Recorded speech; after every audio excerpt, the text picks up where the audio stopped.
Hey everyone, before I go over my main speed cubes, I wanted to talk a little bit about how slow I've gotten and what practicing has been like over the past year and a half and longer than that even. So for those that don't know, I've been incredibly sick. There's been some stuff that has helped lately, so I'm not as bad as I was, but I've spent months in the hospital and have been incapable of practicing for months at a time. For those that don't want to watch the whole thing, I'll just say I got slow. But I'll go into more detail about it for those who care. So I first got sick back in 2014, so it's been a really long time since I went to a competition feeling well, so I was pretty used to competing well in extreme amounts of pain. In August of 2016, things started to get a lot worse, and this took me out of competing from then until January of 2017, and throughout 2017 I went to 15 competitions, but for most of them, I ended up in the hospital right afterwards.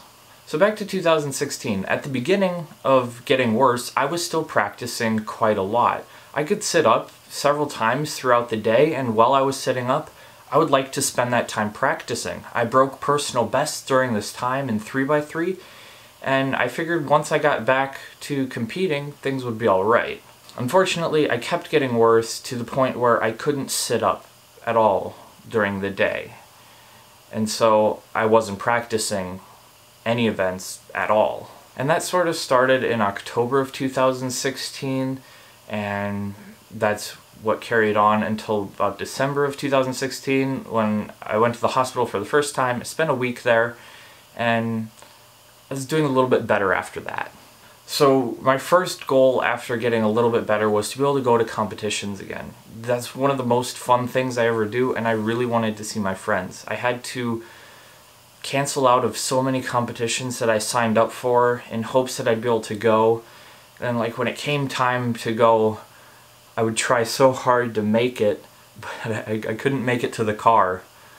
And I wasn't going to make it through the day at the competition if I couldn't stand up long enough to walk to the car.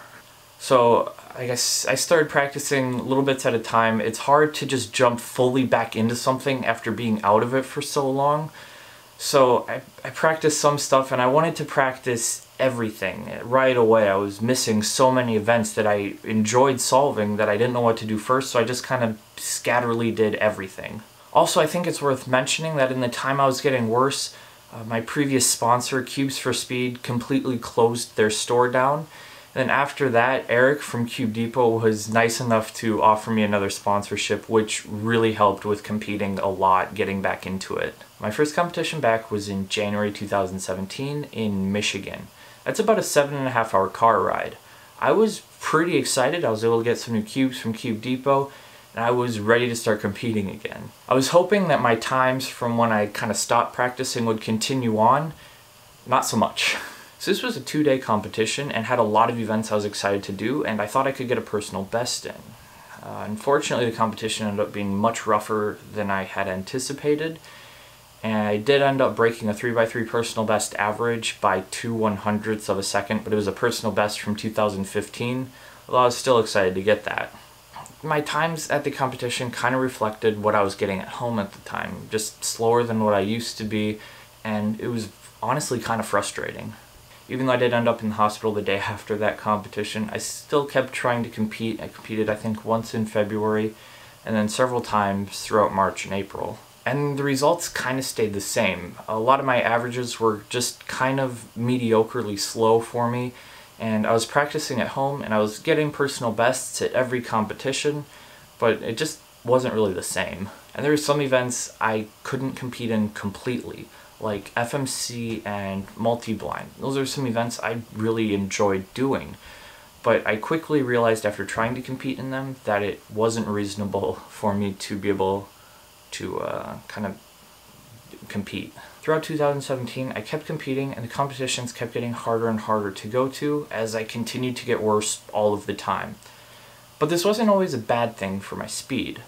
Because I was so incredibly sick and in just lots and lots of pain every time I went up to do a solve or compete, I was never nervous to compete. It was really the last thing on my mind was getting a good time.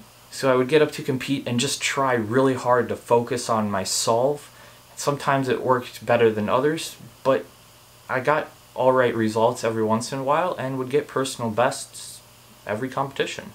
For the most part, everyone at these competitions was incredibly nice to me throughout all this, asking me if I needed anything or how I was doing. And it was so hard for me to have to tell everyone that I was doing terrible and would be going to the hospital after the competition, because for so long I had just competed well sick since 2014 and in just incredible amounts of pain. So having to tell people was one of the hardest parts of competing, probably. And it was painfully obvious that I was sick at these competitions. I would fall over sometimes. My face was incredibly swollen because of medicine that I was on, and there was so many parts that were bad, not even related to my times. Now, throughout all of this, I was practicing kind of off and on. Some days I could practice a good amount, and other days I wouldn't practice at all. I was practicing less throughout 2017 than I would have liked. It was incredibly boring not being able to do anything some days. I would have wanted to have practiced so much. With all of the time I just spent lying flat on my back was really annoying, and didn't help when I could practice, because I felt like I had so much built up time that I wasn't practicing that I needed to get in a certain amount of time when I was able to sit up and practice, that I wasn't always getting quality practice, and that would make me more frustrated, and that would make me have to stop practicing. One of the funny parts is I went to the hospital for an entire month, from the end of September to the beginning of November 2017, and I didn't lose my personal best streak at competitions, that's number of consecutive competitions where you have at least one personal best, until I was feeling somewhat better.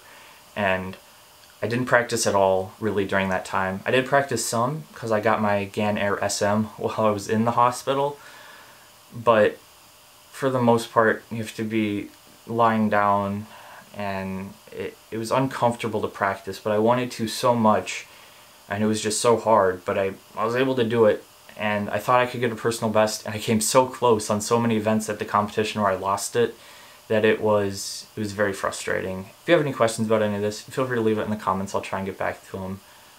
I want to talk in a separate video about Nationals 2017, because I think that'll take a little longer than I'd like this video to be. That being said, I can practice a lot now. I can be up pretty much all day practicing, and I've gotten some new cubes, and I'd like to talk about them now. Alright, so now I'm going to go over what cubes I'm using right now and what I average on each event. So, to start off for 3x3, I use this GAN Air SM most of the time, but I also really like this Cube Depot Rocket GTS1 magnetic. Both these are really good cubes. I can pretty much get the same times on either of them. Some days I'll get better on this one, some days I'll get better on this one. And most of the time my average is around 10 seconds. On 4x4, I still use the original Aosu, and the full-size one. I'm going to be upgrading to a magnetic Wuchui. I've been using my sister's in competition. I average around 42 seconds with that one and like 43, 44 with this one. On 5x5, I have this magnetic Wuchuan, and I average about a minute 20.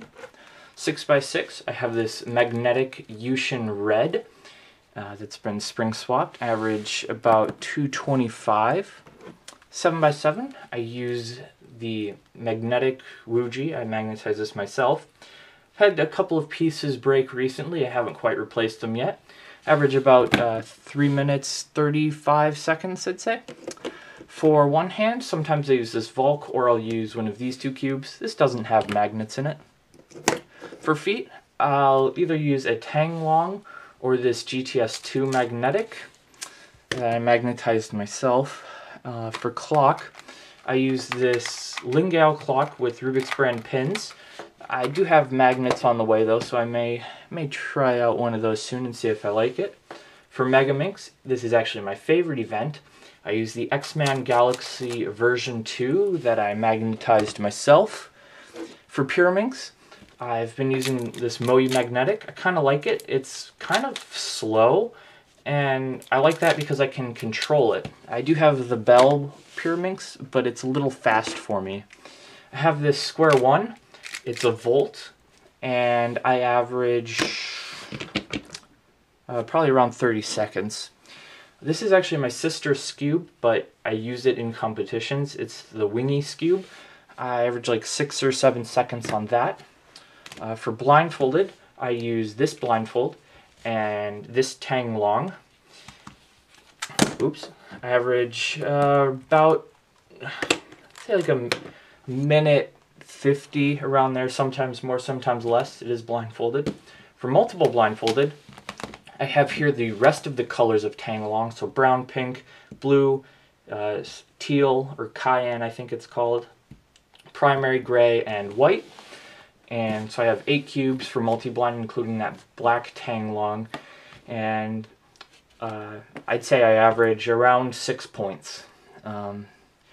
For towel, I use this green towel to dry my hand off at competitions. Both my hands, not just a singular hand, I use it on both of them. And it also works well, especially on the stickerless puzzles, to dry them off so they're easier to grip. If you want to get any of the puzzles I talked about, feel free to check them out at CubeDepotUSA.com. There'll be a link in the description. And that's about it. If you got any questions, feel free to let me know. Thank you so very much for watching. Goodbye.